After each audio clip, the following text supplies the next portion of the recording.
Hello ladies and gentlemen, how are you? You are very lucky to be on this show today, and you are very lucky to be watching this video before you go and write your examination.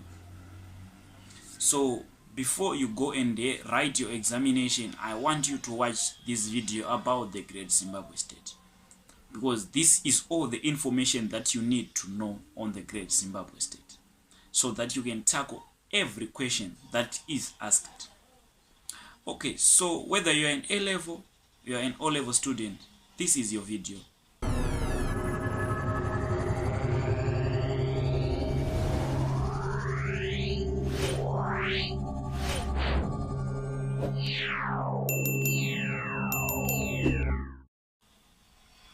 Okay, so trade was responsible for the rise of the Great Zimbabwe State.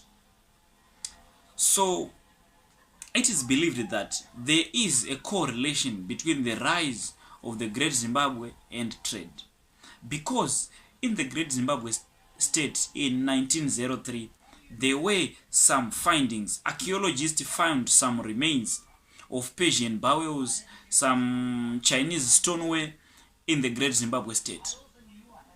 So this is proof that the Great Zimbabwe State practiced what? Trade, which led to its rise, which led for the Great Zimbabwe to have many people, which led for the Great Zimbabwe to what? To be known as a big state.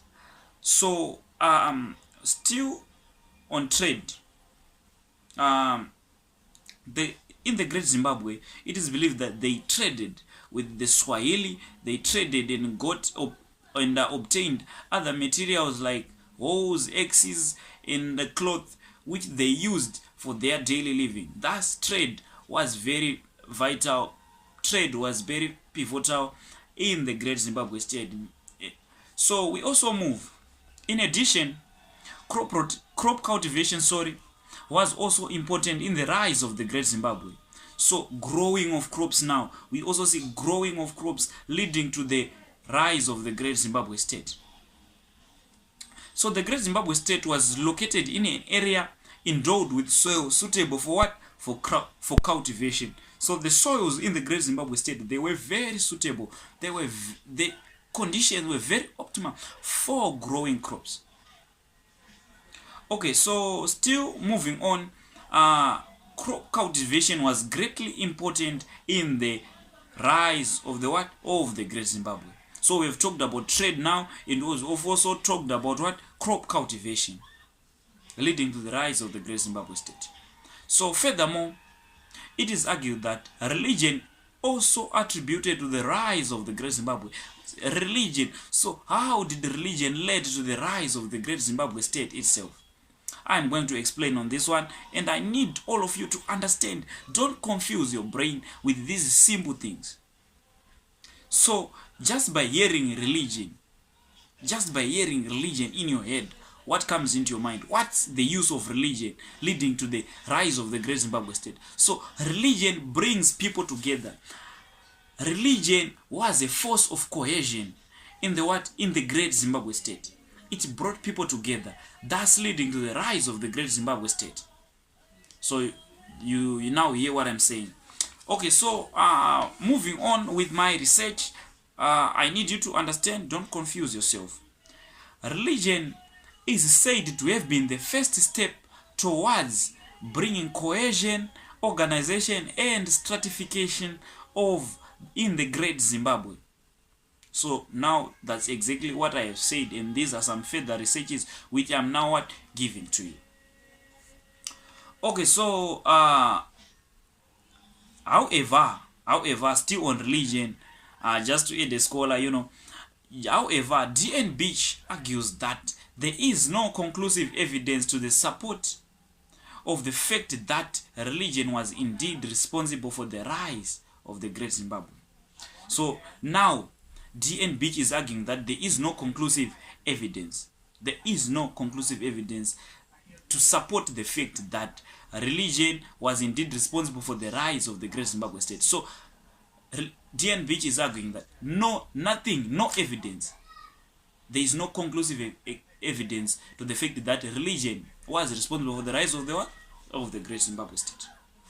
Okay, so to add on, not to waste much of your time, we also see that the military strength of the Gumani culture people also led to the rise of the great Zimbabwe state. So the military, or we can also say the army.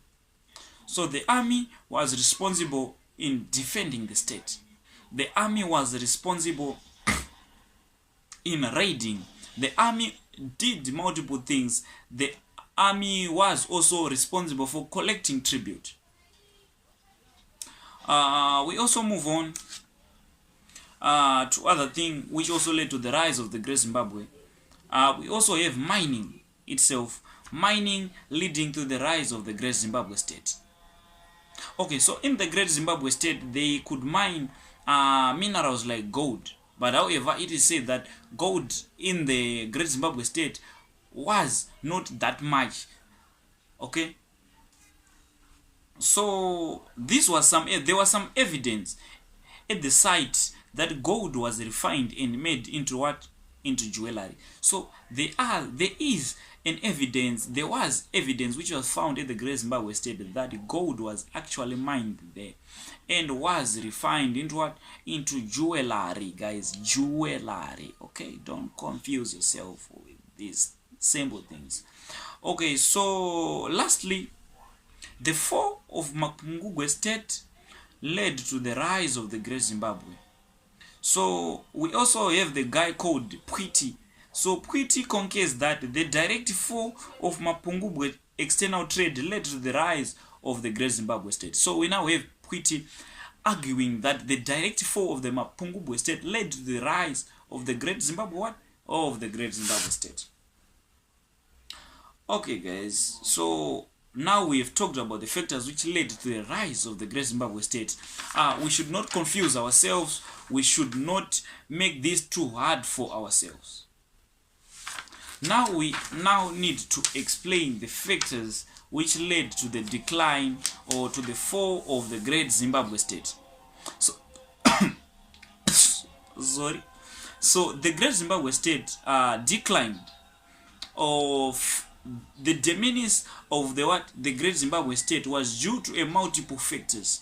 So factors which led to the fall of the great Zimbabwe state, they could be divided into internal factors and external factors. So I'm going to start with the internal factors. So the internal factors which led to the fall or to the demise of the great Zimbabwe state include succession disputes. So succession disputes within the ruling family led to the decline of the great Zimbabwe state. Okay, so these succession disputes, okay, caused depression from great Zimbabwe. So Nyatsimba Mtota, for example, failed to become the new king of great Zimbabwe after the death of the king Chibata Matosi. So we see Nyatsimba Mtota. So let's say I'm the king here, and my son fails to take the throne after me. That means that during that time the state was going to collapse. So that is succession dispute. It led to the fall of the great Zimbabwe state. That's internal factor. So another internal factor which led to the fall of the great Zimbabwe state is civil wars. Civil wars also led to the disintegration of the great Zimbabwe state. For example, there was a civil war between Nyatsimba Mtota and Changwa in 1450. This led to the fall of the great Zimbabwe state, because when people fight, they will be tired of wars, they will be tired of these civil wars, and then they will try to find another state which is suitable for them.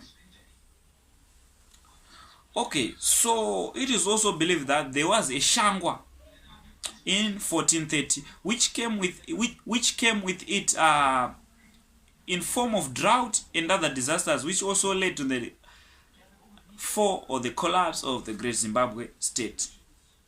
So the drought which came with the Shangwa also came with other natural disasters, or which affected the population, or which put the final nail to an overstretched state. So this the Shangwa was acted as a conclusion or acted as a catalyst which led to the fall of the great Zimbabwe state. Okay, so moving on now, we also have a shortage of salt. Shortage of salt led to the fall of the what? The great Zimbabwe state. So now let's move to external factors. External factors which led to the fall of the great Zimbabwe state includes loss of control of trade, which led to the decline of the great Zimbabwe state. So the great Zimbabwe state now lost control of trade, and then the routes of trade were now diverted and were now changed, and they could no longer trade with the what? With other people which they traded with, because the routes were now what? Diverted. So T.N. Hoffman argues that there was a correlation between the decline of the great Zimbabwe state and the decline of gold exports.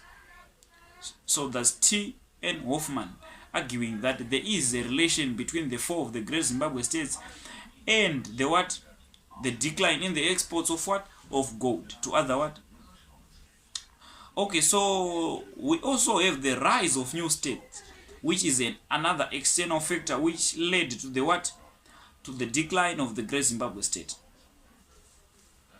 So the rise of new state led to the decline of the great Zimbabwe state.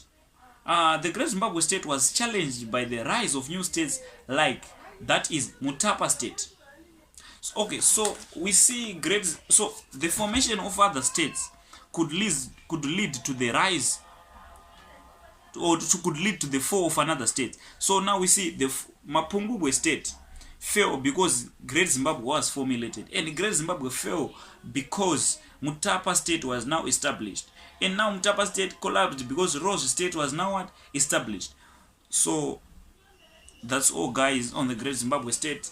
I hope you enjoyed the information that I gave you, and I am very proud to be here giving you this information, and I really thank you guys for really supporting this show.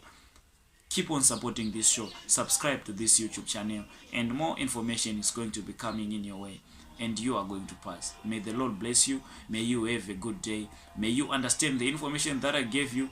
This is the Brennan Show. I'm out. Thank you, guys.